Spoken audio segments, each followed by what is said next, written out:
کیا آپ جانتے ہیں کہ روح کیسے نکلتی ہے؟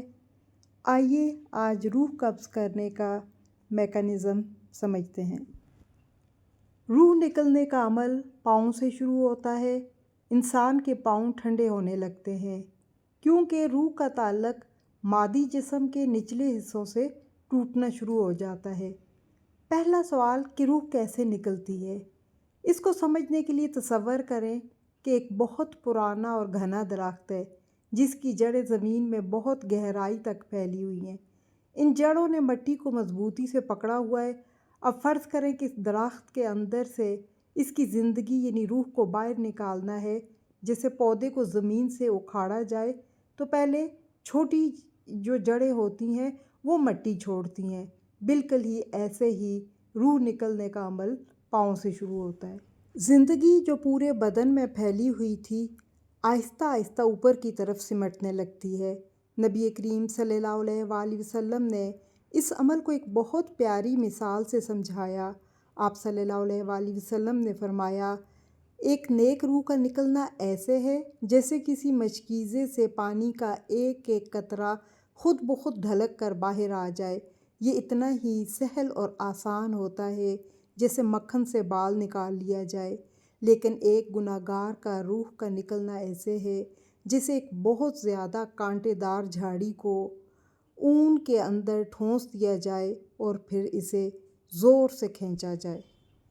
روح جسم کے اندر ایک قید پرندے کی طرح ہوتی ہے۔ ملک الموت جب آتے ہیں تو وہ پنجرے کا دروازہ کھول دیتے ہیں۔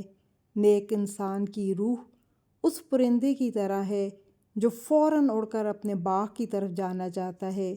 فرشتے اس روح کو ایک انتہائی خوشبودار ریشمی کپڑے میں لپیٹ لیتے ہیں، جیسے ہم کسی قیمتی ہیرے کو مخمل میں رکھتے ہیں۔ آخر میں وہ ساری زندگی سمٹ کر انسان کے حلق میں آ جاتی ہے۔ یہ بالکل ایسا ہی ہے جیسے کسی گلاس کو الٹا کیا جائے اور اس کا آخری قطرہ بھی باہر نکل آئے۔ جب انسان کی روح نکل جاتی ہے تو انسان کی زبان بند ہو جاتی ہے، لیکن اس کی روح کی آنکھیں ملک الموت کو اپنے سامنے دیکھ رہی ہوتی ہیں۔ لیکن ایک سوال پیدا ہوتا ہے کہ فرشتے اس قدر اتنی زیادہ اموات ایک ساتھ کیسے دیتے ہیں؟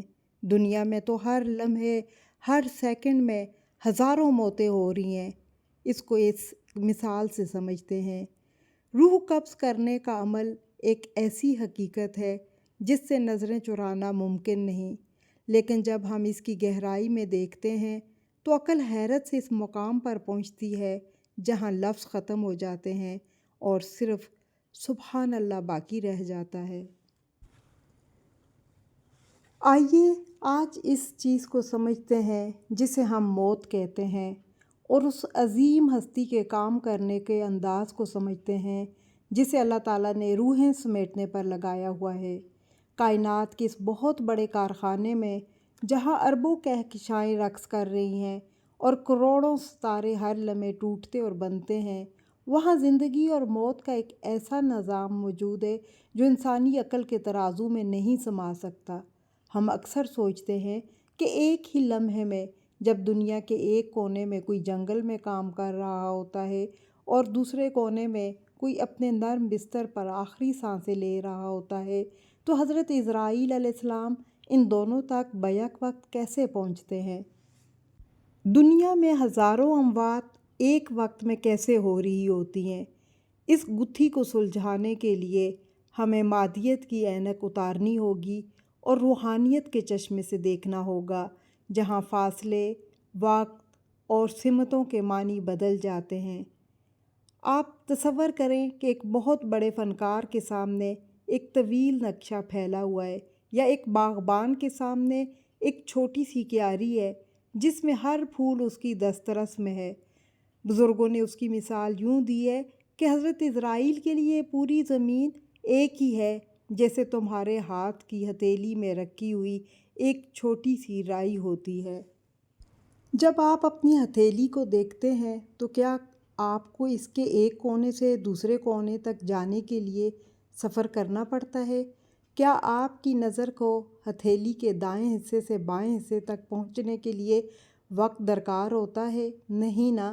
بالکل اسی طرح اس کائنات کے مالک نے اپنے اس فرشتے کو وہ طاقت اور وہ قوت دی ہے کہ پوری دنیا اس کے سامنے ایک دسترخوان کی طرح بچھی ہوئی ہے، اور وقت اور مکان، ٹائم اینڈ اسپیس کی ان زنجیروں میں قید نہیں ہے جس میں ہم اور آپ جکڑے ہوئے ہیں۔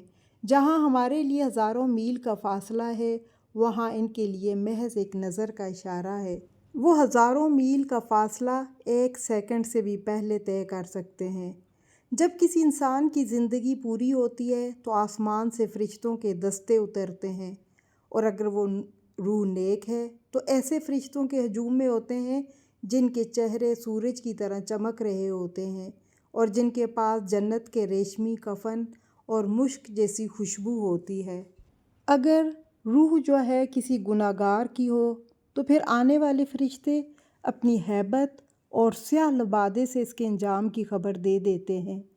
موت کے وقت فرشتوں کا کام کرنے کا طریقہ نہایت ہی لطیف اور خاموش ہوتا ہے، جیسے کسی بہت بڑے درخت سے ایک پکا ہوا پھل خود بخود نیچے گر جاتا ہے، یا جیسے دودھ سے بال نکال لیا جاتا ہے۔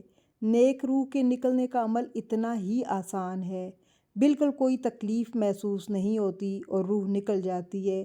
لیکن گناہ گار ہو تو روح نکلتے وقت اس انسان کو اتنی تکلیف محسوس ہوتی ہے جتنی انسان سوچ بھی نہیں سکتا۔ بالکل ایسے ہی وہ لمحہ کتنا حیران کن ہوگا جب انسان کی آنکھیں بند ہو رہی ہوں گی، لیکن اسے وہ ہستیاں اور وہ جہاں نظر آنے لگتا ہے جو اس کی پوری زندگی اس کی نظروں سے اوجھل رہا۔ وہ دیکھتا ہے کہ اس کے سرہانے ایک بہت بڑی ہستی کھڑی ہے جس کا سر آسمانوں میں ہے اور پاؤں زمین پر، جو اسے اس کے اصل گھر کی طرف لے جانے آئی ہے۔ ویسے اگر دیکھا جائے تو حقیقت تو یہی ہے، موت کا فرشتہ دراصل کوئی خوفناک بلا نہیں بلکہ ایک قاصد ہے، جو ایک پیغام دینے والا ہے، جو عاشق کو اس کے معبود حقیقی سے ملانے آتا ہے۔ صوفیاء کرام کے نزدیک ملک الموت اس دوست کی مانند ہے جو قید خانے کا دروازہ کھول کر قیدی کو رہا کر دیتا ہے۔ وہ روح جو 9 ماہ تک ماں کے پیٹ میں رہی اور پھر اس بہت بڑی دنیا میں آئی، اس کے لیے موت اس دنیا کے تنگ قید خانے سے نکل کر ایک عظیم جہاں کی وسعتوں میں پرواز کرنے کا نام ہے۔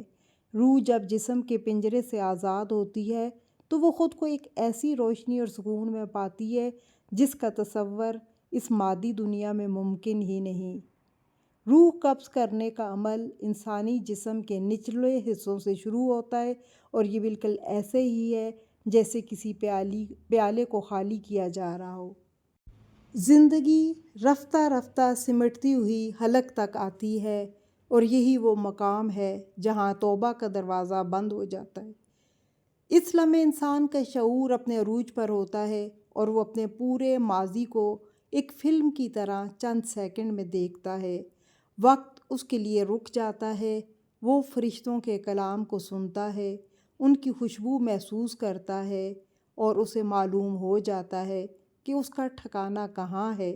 انسان کی پوری زندگی دراصل اسی ایک یعنی ملک الموت سے پہلی ملاقات کی تیاری ہے۔ ملک الموت وہ ہستی ہے جو ہر روز 5 مرتبہ ہمارے چہروں کو دیکھتی ہے، جیسا کہ بعض روایات میں ہے۔ ویسے تو ہم موت کے فرشتے سے ڈرتے ہیں، لیکن وہ ہمارا دشمن نہیں بلکہ ہماری ہر سانس کا نگران ہے۔ وہ انتظار کر رہا ہے کہ کب اس کے رب کا حکم ہو اور وہ اس امانت کو اس کے اصل مالک تک پہنچا دے، جیسے ایک مسافر طویل سفر کے بعد اپنے گھر کی دہلیز پر قدم رکھتا ہے اور اسے ایک عجیب سا سکون محسوس ہوتا ہے۔ مومن کے لیے موت کے فرشتے کا آنا بھی اسی طرح پرسکون ہوتا ہے۔ وہ ہستی جو کائنات کے ذرے ذرے پر نظر رکھتی ہے، جب وہ نرمی سے پکارتی ہے، اے نفس مطمئنہ، یا ایتھا النفس المطمئنہ، اپنے رب کی طرف لوٹ آ، تو وہ لمحہ کائنات کا سب سے خوبصورت لمحہ ہوگا۔